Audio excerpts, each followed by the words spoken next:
मित्रों, पिछले दिनों मेरी कुछ वीडियोस यूट्यूब पर डाली गई हैं।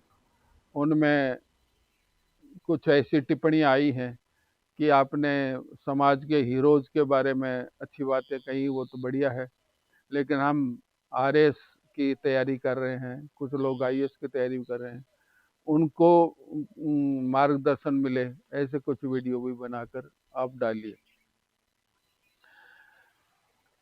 ये आरएस आईएएस ये सेवाएं ऐसी हैं जो सामान्य प्रशासन के तहत आती हैं। इनमें कोई एक फील्ड नहीं होता है जिसके बारे में आपको एक्सपर्ट होना पड़ता है। इसमें होता है jack of all and master of something, some very special things. इसलिए इसके लिए सबसे जरूरी ये है कि आप सबसे पहले अपना राइट माइंड सेट बनाओ। आपका माइंड सेट बिल्कुल सही होना चाहिए। मेरा अनुभव ये कहता है, हमारे जितने साथी थे जो सोचते थे कि मैं तो बनते ही पैसा कमा लूंगा और नोट छाप लूंगा, वो या तो निकले ही नहीं, और निकले तो वो फंसते गए, कामयाब नहीं हुए। तो बनना, कुछ बनना ये इतना जरूरी नहीं है जितना कुछ करना जरूरी है। यदि आप चाहते हो मैं आरएस बनूं, आईएएस बनूं, तो पहले ये सोचो मैं आरएस आईएएस बन के क्या करूंगा, कैसे करूंगा, किसके लिए करूंगा, समाज के भले के लिए क्या करूंगा। उसके लिए जरूरी है पॉजिटिव एटीट्यूड। बहुत से लोग हैं वो बन तो जाते हैं, लेकिन बनने के बाद आईएएस आरएस बन के भी जेलों में पड़े रहते हैं। जरूरी नहीं सारे जेलों में पड़े रहे, लेकिन जो जेल भी नहीं गए वो पूरे टेंशन में अपनी पूरी जिंदगी बिताते हैं, उनका परिवार भी तनाव में जीवन बिताता है। इसलिए सही माइंड सेट होना चाहिए कि मुझे आरएस क्यों बनना है, मुझे आईएएस क्यों बनना है। क्या पैसे कमाने के लिए? ये व्यापार में और सरकारी सेवा में रात दिन का फर्क है। व्यापार में पैसे का कोई अंत नहीं, आप कितना भी कमाई कर सकते हो। सरकारी सेवा में आपका काम चलाओ भरण पोषण होगा, सम्मान पूर्वक जिंदगी आप बिता सकते हो। आजकल तनख्वाहें बहुत अच्छी हो गई हैं, और अगर आप बचत की आदत बना लोगे तो आपका बुढ़ापा भी बहुत आराम से निकलेगा। सरकार पेंशन भी देती है। इसलिए आपका माइंड सेट ये रहना चाहिए, आप क्यों बनना चाहते हो, कैसे बनना चाहते हो। अब इसका नेक्स्ट स्टेप आएगा, आप कैसे बनना चाहते हो। उससे पहले मैं आपको ये और जिक्र कर दूं कि राइट माइंड सेट में आपको ये चाहिए कि आप की क्षमता क्या है, आप अपने आप को समझो।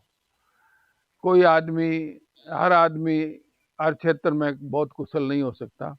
आप अपने आप को जज करो, आप अपनी कुशलता को समझो, आप अपने धैर्य को समझो, आप अपने आप को कितना करेजियस बना सकते हो, बनाए रख सकते हो, इसको समझो। अगर आप, जैसे प्लेटो ने द रिपब्लिक एक किताब लिखी है, बहुत महान दार्शनिक थे, उन्होंने लिखा है कि जो बहुत दार्शनिक लोग हैं उनको राजा बनना चाहिए, जो बहुत करेजियस लोग हैं, हिम्मत वाले लोग उनको पुलिस में जाना चाहिए, और जो सेवा कर सकते हैं, व्यापार कर सकते हैं, उनको व्यापार में, सेवा में जाना चाहिए। इसलिए वो चीजें कोई 2,500-3,000 साल पहले कही गई हूँ, लेकिन आज भी वो सही सही है। दूसरा उदाहरण हमारे देश में चाणक्य का है, जिसको कौटिल्य भी कहते हैं, और वो चाणक्य ऋषि के बेटे थे, इसलिए उनका नाम चाणक्य भी पड़ा। कुटिलता की बातें भी कही हैं। इसी तरह एक यूरोप के दार्शनिक हुए मैकियावली, उन्होंने भी कहा है राजा को हर साम दाम दंड भेद से काम लेना चाहिए। तो इसलिए आप क्या बनना चाहते हो? आज आप, हम देखते हैं पुलिस में अत्याचार क्यों बढ़ रहे हैं, पुलिस में भ्रष्टाचार क्यों बढ़ रहे हैं, अपराध क्यों बढ़ रहे हैं? क्योंकि आधे से, मैं नाप तो नहीं बता सकता, लेकिन बहुत से पुलिस अफसर बहुत कायर हैं, और कायरता के कारण से लोग उनसे डरने के बजाय वो लोग उनसे डरते हैं, बदमाशों से डरते हैं। इसलिए आप अपने आप को समझो, किस फील्ड में आप कामयाब हो सकते हो, फिर उसी सेवा की तैयारी आप करो। तैयारी कैसे करनी है इसके लिए टिप्स मैं अलग से आप दूंगा, क्योंकि आपको बता दूं, डायरेक्ट आईएएस तो मैं कामयाब इसलिए नहीं हो सका कि उस वक्त 24 साल की उम्र थी अधिकतम, और मैं आईएएस की परीक्षा देनी मजबूरी में उस वक्त पड़ी जब इंग्लिश में एमए कर रहा था। एमए कर परीक्षा देनी पड़ी, हालांकि उसमें भी कई पेपरों में मेरे 70% के आसपास भी नंबर आए, 60% आए, लेकिन एक पेपर में 200 में से कुल 25 नंबर आए। वो कोई गलती हुई, किसी कारण से गलती हुई, उस वक्त कोई सुनवाई नहीं थी। तो अपने आप को फिर मैंने समझा कि मैं क्या कर सकता हूँ, तो मैंने आरएस की परीक्षा दी और आरएस में मैं टॉप रहा। और तो मैं टॉपर था, और सेकंड में नंबर वाले के मेरे बीच में 54 मार्क्स का डिफरेंस था। जहाँ एक एक 2-2 नंबर में 2-2 3-3 बच्चे आ जाते हैं, वहाँ मेरे सेकंड पोजीशन होल्डर के बीच में। वो ऐसे हुआ, क्यों हुआ, कैसे हुआ, इसकी बात फिर कभी करेंगे।